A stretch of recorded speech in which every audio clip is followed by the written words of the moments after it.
अस्सलाम वालेकुम, मेरा नाम डॉक्टर मशहूद है।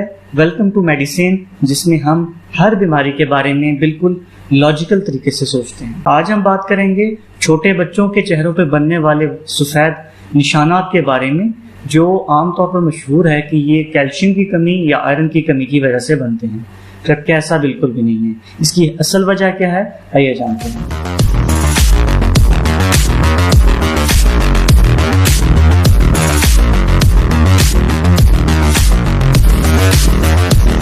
चेहरे पर बनने वाले ये सफ़ेद निशानात आमतौर पर 1 से लेकर 4 सेंटीमीटर तक होते हैं, बिल्कुल गोल होते हैं, या फिर इसके जो बॉर्डर्स हैं, जो हदूद हैं इर्द गिर्द, वो इर्रेगुलर भी हो सकती हैं। आमतौर पर ये मसला उन लोगों में ज़्यादा होता है, उन बच्चों में ज़्यादा होता है जिनको अस्थमा का, दमे का मसला होता है, या उनको पहले से ही एक्जिमा यानी कि जिस्म पर जो खारिश है, इस तरह के मसाइल उनको पहले मौजूद होते हैं। जिनमें भी एटोपी यानी कि एलर्जिक कंडीशन कोई मौजूद होती है, उनमें इसके होने के चांसेस ज़्यादा होते हैं।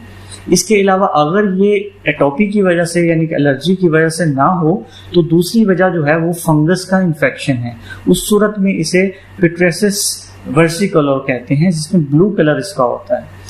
और अगर इसका शक हो तो डॉक्टर आपके जो जख्म है, आपके जो निशान है, उसके ऊपर से मवाद लेकर उसका पोटाशियम पेरोक्साइड के साथ एक रिएक्शन करके टेस्ट किया जाता है, जिससे पता चल सकता है कि ये एक फंगस का इन्फेक्शन है या नहीं है। अगर उसमें फंगस डिटेक्ट होती है तो फिर फंगस का इलाज किया जाता है। अगर फंगस डिटेक्ट ना हो तो उसे पिट्रेसिस एल्बा के तौर पर लिया जाता है, जो कि एक एलर्जिक एटोपिक कंडीशन के तौर पर जानी जाती है। जब ये निशानात बनना शुरू होते हैं तो इसका रंग जो है वो सुर्खी माइल होता है, रेडिश कलर होता है थोड़ा सा, लेकिन कुछ ही दिनों में इसमें सफ़ेदी आना शुरू हो जाती है।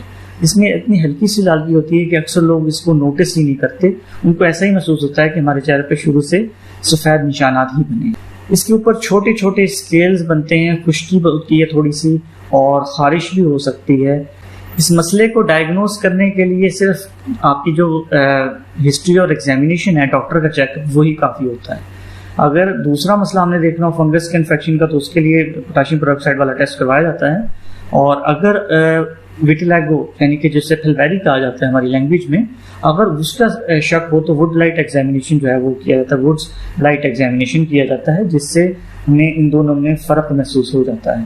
लिहाजा ये बात याद रखें कि ये मसला कैल्शियम या आयरन की कमी की वजह से नहीं है। अलबत्ता कुछ केसेस में हमने नोट किया है कि जिन बच्चों को ये मसला होता है पिट्रेसिस एल्बा का, तो उनमें आयरन की कमी पाई गई है, उनमें खून की कमी होती है, लेकिन खून की कमी की वजह से ये निशानात नहीं बनते। ये इसका एक यानी समझे बीमारी के अंदर एक एक्स्ट्रा सिम्टम है खून की कमी होने के। इस मसले का जो इलाज है वो सबसे पहले अपनी स्किन को मॉइस्चराइज रखना है, कि जिल्द के अंदर जो खुश्की है, जिल्द के ऊपर जो खुश्की है, उसको ख़त्म किया जाए। कोल्ड क्रीम्स इस्तेमाल की जा सकती हैं मुख्तलिफ ब्रांड्स की, और इसके अलावा जो हमारे पास इमोलिएंट्स मुख्तलिफ आते हैं जिल्द को नरम करने वाले, मुख्तलिफ केमिकल फॉर्मुलेशंस में आते हैं, वो आपको डॉक्टर, एक डर्माटोलॉजिस्ट अच्छा एडवाइस कर देगा। इसके अलावा अपनी जिल्द के ऊपर हल्का सा स्टीरॉयड इस्तेमाल कर सकते हैं आप, लो पोटेंसी स्टीरॉयड्स इनको कहा जाता है, जैसे हाइड्रोकॉर्टिसोन है हमारे पास। तो लेकिन इनका इस्तेमाल जो है वो इतना नहीं करना चाहिए, क्योंकि इससे जिल्द पतली पड़ जाती है, जिल्द डैमेज होती है। तो लंबा अरसा स्टीरॉयड्स का जिल्द के ऊपर इस्तेमाल नहीं करना चाहिए। लेकिन अगर खारिश का मसला हो रहा है, जलन हो रही है, इस तरह का कोई इशू है, लालगी ज़्यादा है, तो इस मसले को स्टीरॉयड्स जो हैं वो काफ़ी हद तक कम कर देते हैं। ऐसे जख्म, ऐसे निशानात जो लंबे अरसे से मौजूद हैं और दवाई लंबा अरसा इस्तेमाल करने की ज़रूरत हो, उसमें टार पेस्ट इस्तेमाल होता है। मज़ीद इसके लिए टेक्रोलीमस ऑइंटमेंट भी होता है। टेक्रोलीमस जो है वो एक केमिकल है। टेक्रोलीमस जो है वो भी इस मसले में बहुत मुफीद साबित होता है। इसके अलावा अल्ट्रा वायलेट लाइट जो है वो उसको यूज़ किया जाता है, पूवा PUVA इस टेस्ट का नाम है। तो अल्ट्रा वायलेट लाइट की मदद से इसके निशानात को भी ख़त्म किया जा सकता है। इसके अलावा विटामिन डी का एक एनालॉग है, यानी उसी का एक स्ट्रक्चर का एक है कैल्सीट्रायोल ऑइंटमेंट्स और क्रीम्स मिलती हैं जिल्द के ऊपर लगाने के लिए, वो भी काफ़ी मुफीद साबित हुई हैं निशानात को ख़त्म करने के लिए, इसकी जो सिम्टम्स हैं उसको बेहतर करने के लिए। इसके अलावा लेज़र थेरेपी की जाती है। लेज़र थेरेपी जो है वो बहुत ज़्यादा इफेक्टिव है और हफ्ते में 2 दफ़ा वो लेज़र इस्तेमाल की जाती है। 12 हफ्तों का ये कोर्स होता है और ये 12 हफ्तों के कोर्स ख़त्म होने के बाद जो जिल्द पे ये निशानात होते हैं ये मुकम्मल तौर पर ख़त्म हो जाते हैं। इस मसले में बिल्कुल भी फिक्र करने की बात नहीं है। आमतौर पर जो सबसे बड़ा इसमें मसला होता है पेरेंट्स को, वो ये फिक्र होती है कि हमारे बच्चों के चेहरे पे ये निशान जो हैं ये परमानेंट ना हो जाए। तो इस बात को समझने की ज़रूरत है कि इस मसले को इतना ज़्यादा सीरियस लेने की ज़रूरत नहीं है, ये खुद ब खुद ही बेहतर हो जाता है।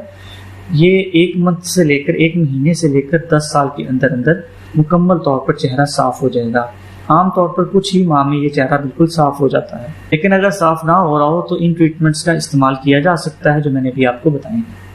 ये थी आज की वीडियो। मज़ीद ऐसी इन्फॉर्मेटिव वीडियोस के लिए इस चैनल को सब्सक्राइब करें। मुझे अपनी दुआओं में याद रखिएगा। अल्लाह हाफिज़।